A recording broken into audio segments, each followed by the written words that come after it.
Cerita mempersembahkan Sabda Pandita Ratu.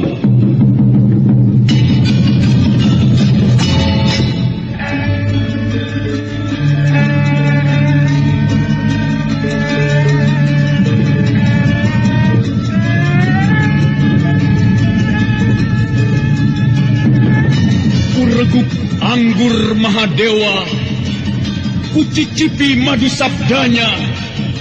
Bumi kuremas dalam genggamanku, matahari dan rembulan kutelan dalam perutku.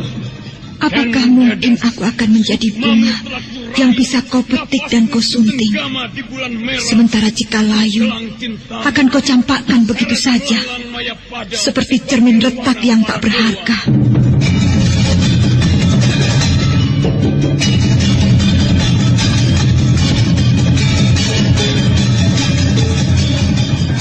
Sabda Pandita Ratu, sebuah kisah penuh dilema, tragedi cinta anak manusia, perebutan tahta, mabuk harta dan duniawi, serta silaunya kehormatan, di mana keangkara murkaan merajalela karena dendam yang membara.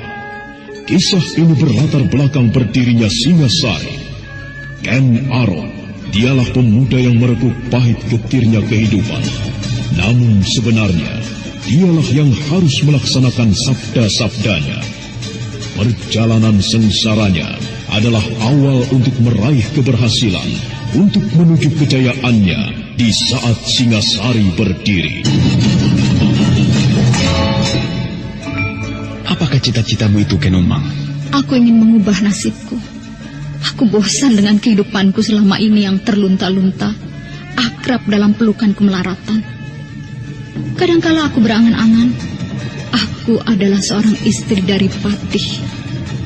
Bahkan lebih gila lagi, aku berangan-angan, andai kata aku adalah seorang permaisuri, maka akan terhapus semua masa silamku. Terhapus lenyap, tidak bersisa semua kenangan buruk yang kumiliki. Itulah cita-citaku, Kakang Ken Arok. Bagaimana dengan kau, Kakang? Aku ingin menjadi seorang raja.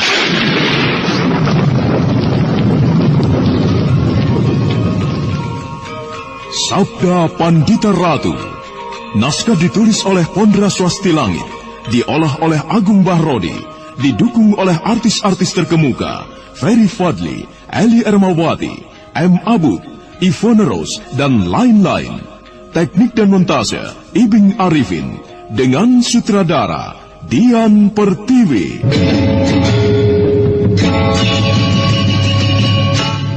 Sabda Pandita Ratu. Kali ini dalam episode ke-12 dengan judul Candi Swambara Budura.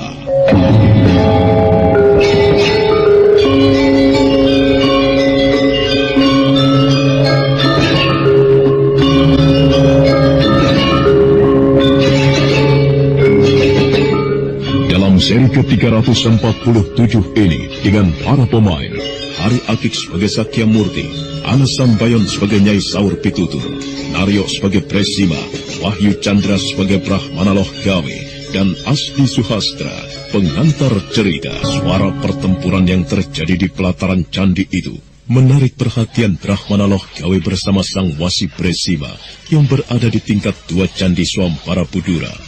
Mereka bergegas turun dan menyaksikan pertempuran yang terjadi dari dekat. Brahmana Loh Gawe dan Sang Wasi Presima melihat beberapa mayat bergelimpang. Kau mengenali mereka yang bertempur itu, Sang Wasi Presima? Iya, benar, Brahma. Aku mengenali salah seorang dari keduanya. Yang aku maksud adalah yang lelaki. Ia adalah orang yang dalam beberapa hari ini mengamat-amati candi. Tinggi sekali ilmu kanuragannya. Iya. Aneh, aku seperti mengenali ciri-ciri khusus pada ilmu kanuragan yang dipergunakan laki-laki itu. Tetapi aku lupa, entah dari perguruan mana. Bagaimana dengan yang perempuan itu, Sang Wasi? Sebuah ilmu kanuragan yang liar, Brahmana. Ya, kau benar. Ilmu kanuragan perempuan itu liar dan ganas. Yang jadi pertanyaan, siapa mereka dan mengapa mereka bertempur di sini? Nampaknya ada yang bermaksud buruk terhadap candi ini, Brahmana. Ya, Dan pihak yang lain adalah pihak yang berusaha mencegah maksud buruk itu. Aku sependapat. Jika demikian, siapakah yang bermaksud buruk terhadap ketenangan candi ini? Pihak lelakinya ataukah pihak perempuannya? Ya, aku berharap aku tidak salah menebak Brahmana Lokawi. Yang bermaksud buruk adalah perempuan itu. Nampaknya ia adalah pengikut pemuja Batari Durga, perempuan yang mempunyai 3 netra itu. Tetapi mungkin pula yang bermaksud buruk adalah lelaki yang menghadapinya. Lelaki itu bermaksud baik, Sang Wasi Bresima. Ia telah cukup lama berada di sini. Jika ia ingin berbuat buruk, tentu sudah dulu-dulu ia melakukannya. Nampaknya ia telah meletakkan sebuah tanggung jawab di pundaknya sendiri untuk melindungi candi ini. Ya, jika demikian, menarik sekali. Demikianlah Brahmana Lokawi dan Sang Wasi Bresima memperhatikan perang tanding yang terjadi dengan cermat. Lelaki yang bertempur itu tangguh seperti seekor banteng yang terluka. Ayunan tangannya, tendangan kakinya mantap berisi. Namun lawannya, meski seorang perempuan, tetapi menunjukkan keganasan yang luar biasa. Gerakannya liar dan ada kalanya disertai jeritan melengking. Orang tidak tahu diri. Bisamu hanya mengumpat-umpat. Bunuh kau berdebah. Kaulah yang akan aku tumpas. Niatmu merusak candi ini tidak akan mendapat restu. Yang Batara Agung akan murka. Jika tidak aku yang akan membungkamu, tentu orang lain yang akan melakukannya.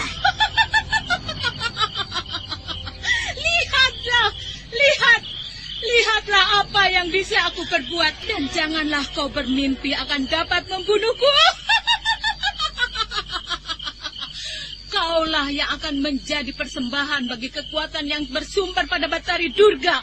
Lihat kau.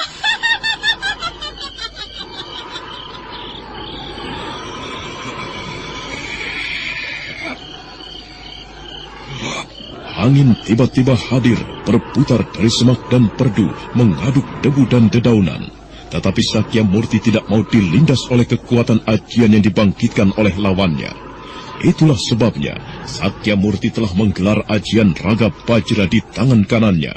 Ajian yang pernah dipergunakan untuk membunuh saudaranya sendiri, Galuh Urang. Sakyamurti telah siap menghadapi segala sesuatu. Namun sementara itu, ada yang luput dari perhatian Sakyamurti. Nyai Saur Pitutur, pengikut umat Durga, menggunakan sebuah ilmu yang bersandar pada kekuatan hitam kegelapan, kekuatan setan dan iblis. Nyai Saur Pitutur berkomat kamit, mulutnya merapal mantra. Dan tiba-tiba 4 mayat yang tergeletak itu bergerak-gerak. Mereka menggerakkan tangan dan kakinya, lalu tertatih-tatih berdiri. Dan kemudian dengan pandangan ganas mereka mengepung Sakyamurti. Bagaimana Kisana? Ilmu iblis. Apapun katamu atas mereka, tetapi hadapilah mereka. Mereka sudah mati. Mengapa kau menyiksanya? Justru mereka akan mati penasaran sebelum merencah tubuhmu. Bunuh dia!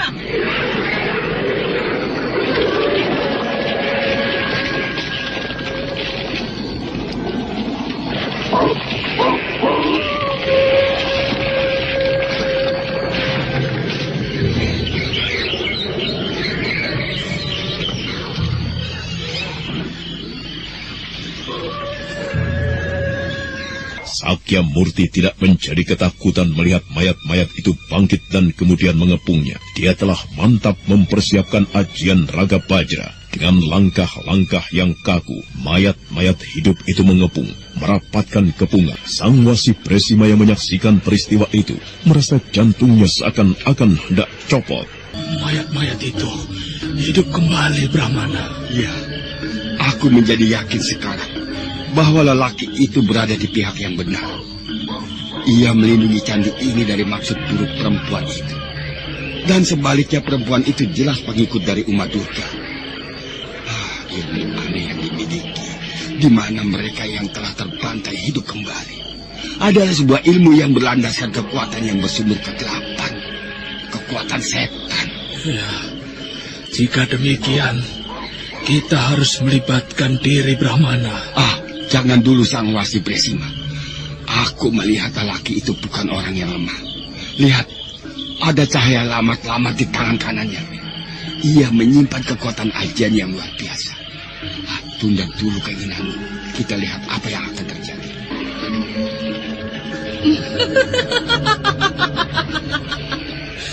Kau kebingungan Kisanak yang tidak mau menyebut namanya? Terlambat bagimu untuk menyesali diri. Mereka ingin mencicipi darahmu. Berikan saja kalau kau tidak ingin mengalami nasib buruk yang lebih mengerikan. Iblis yang Batara Agung menjadikan aku sebagai lantaran untuk menyempurnakan kematian mereka.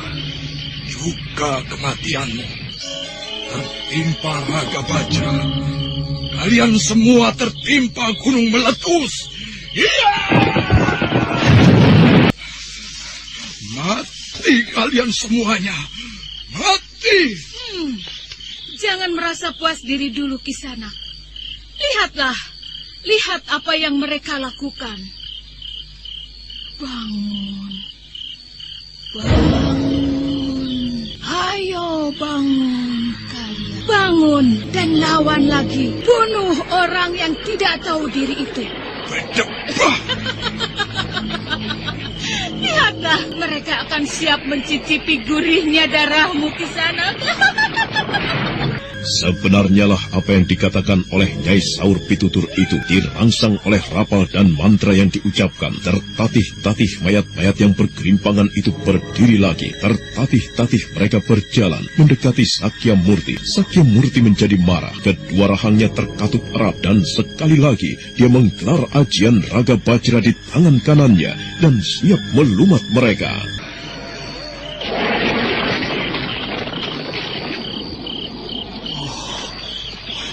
Mayat-mayat itu hidup lagi, Brahmana. Bagaimana? Iya, perempuan itu menggunakan ilmu hitam, Sang Wasi. Iya, ia telah menggunakan kekuatan iblis untuk membangkitkan kembali mayat-mayat yang telah mati itu. Kasihan mayat-mayat itu, Brahmana. Meski demikian, jangan tergesa melibatkan diri dulu, Wasi Bresima. Kita lihat apa yang dilakukan lelaki itu, yang nampaknya tidak akan mau menyerah begitu saja.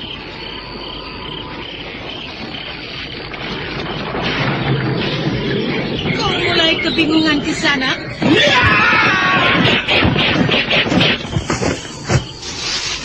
Matilah semuanya. Mati? Lihat, lihat.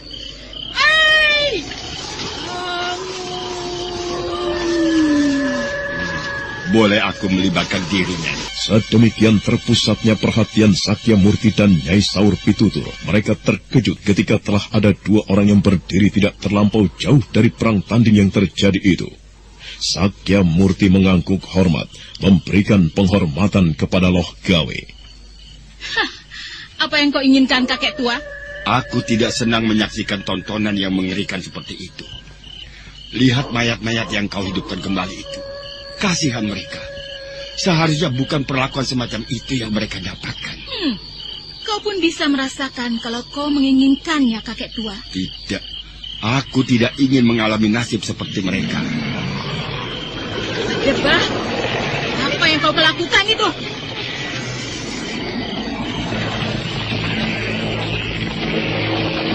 Brahmana Loh Gawe memejamkan matanya. Mulutnya terlihat berkomat-kamit membaca mantra.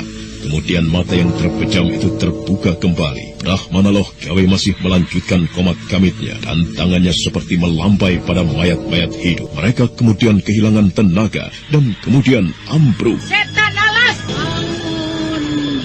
Bangun! Bangun!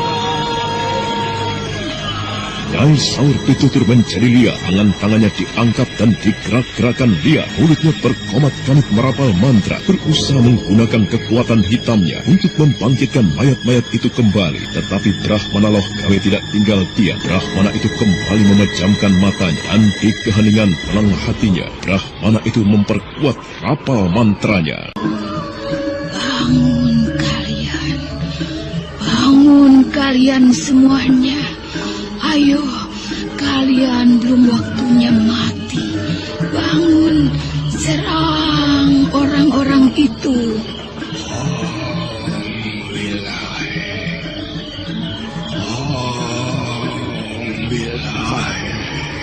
Barat, bangun! Ayo bangun kalian semuanya. Belum waktunya kalian mati. Mereka sudah mati, Nyai. Mereka telah menemukan jalan kematian yang seharusnya. Jangan kau ganggu ketenangannya. Bangka Barat, kau benar-benar menggangguku. Aku hanya tidak senang melihat perbuatanmu mempermainkan orang-orang yang telah mati terbunuh itu. Lainnya tidak. Nah, lanjutkan kalau kau masih ingin bertarung kepada lawanmu. Silakan Kisana. Terima kasih, Brahmana. Sakya Murti berdiri dengan tegap dan kaki sedikit merenggang. Tatapan matanya tajam memandang ke arah Nyai Saur Pitutur. Nampaknya perempuan itu benar-benar gregetan karena ada orang-orang yang menjadi penghalang niatnya. Nyai Saur Pitutur mengangkat perlahan-lahan tangan kanannya yang tidak lepas dari perhatian Sakya Murti. Tangan kanan itu ternyata mendekap kening pada noktah merah bulat yang terletak di kening itu. Dan perlahan kemudian dari sela-sela jemarinya tiba-tiba asap mengepul. Meski tipis, tetapi Sakya Murti mampu menangkap dengan tatapan matanya. Jangan merasa gembira karena berhasil membantai orang-orangku. Sekarang, rasakanlah kekuatan yang bersumber dari pasetran Gondamayit. Rasakanlah, rasakanlah, rasakanlah. Hiya!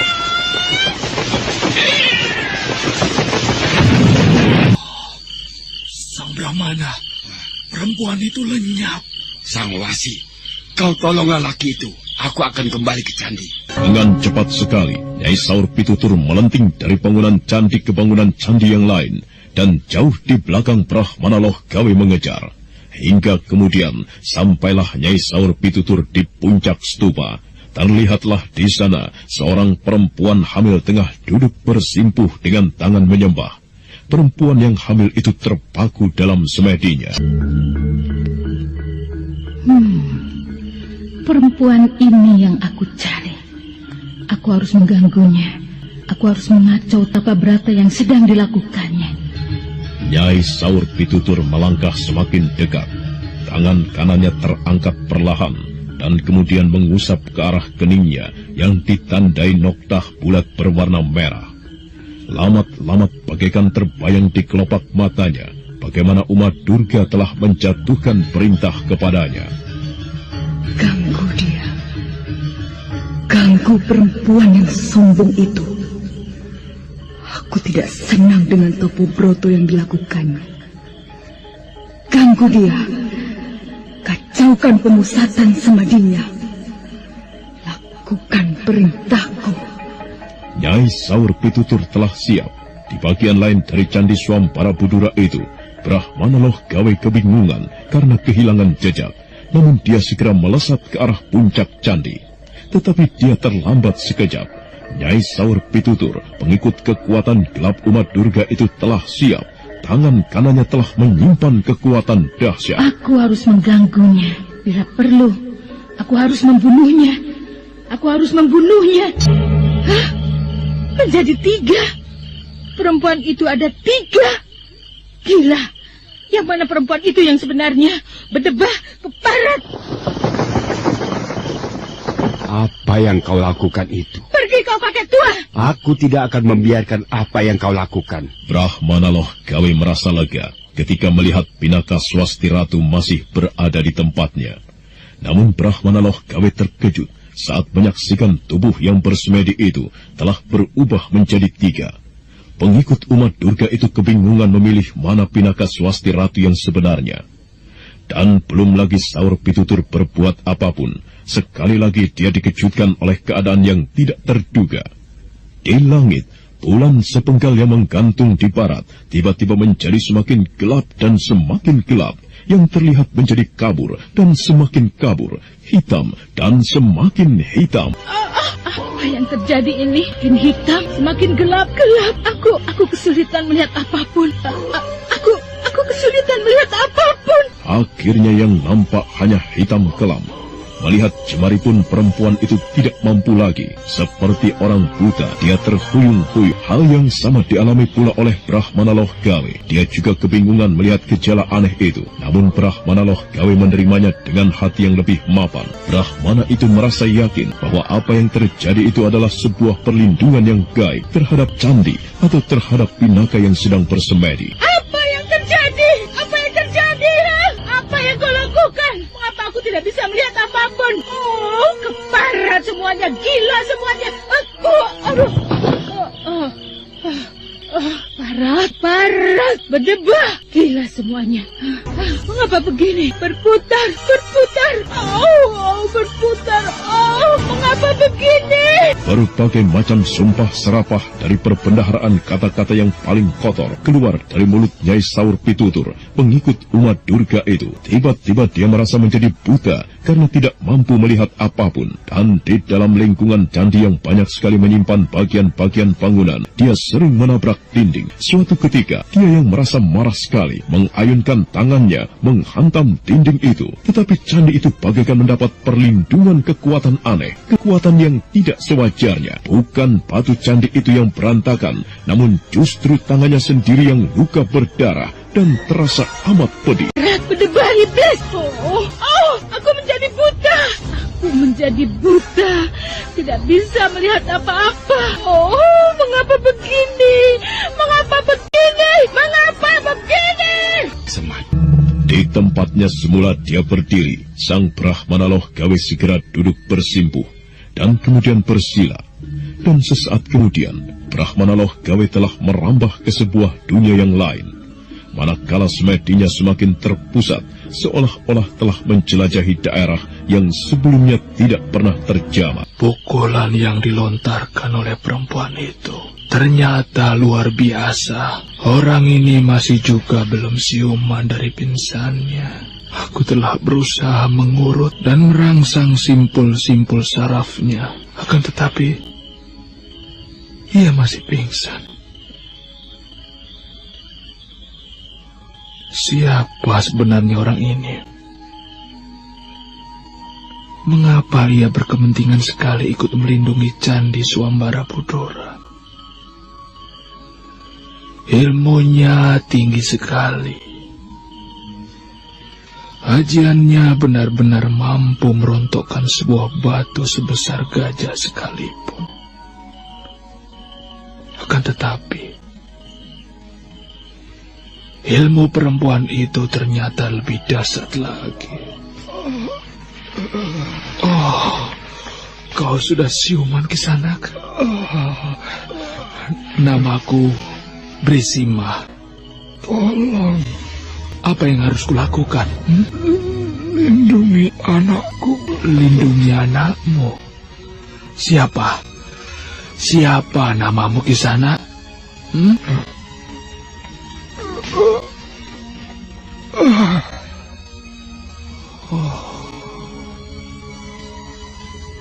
Pingsan lagi.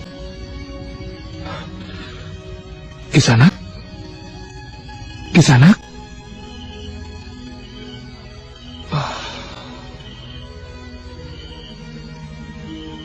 Ia memintaku untuk melindungi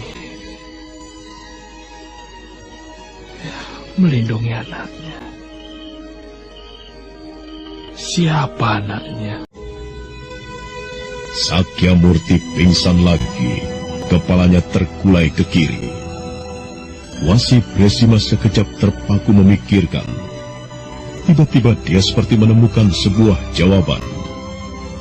Sang Bresima kemudian menoleh ke arah candi yang berada di belakangnya.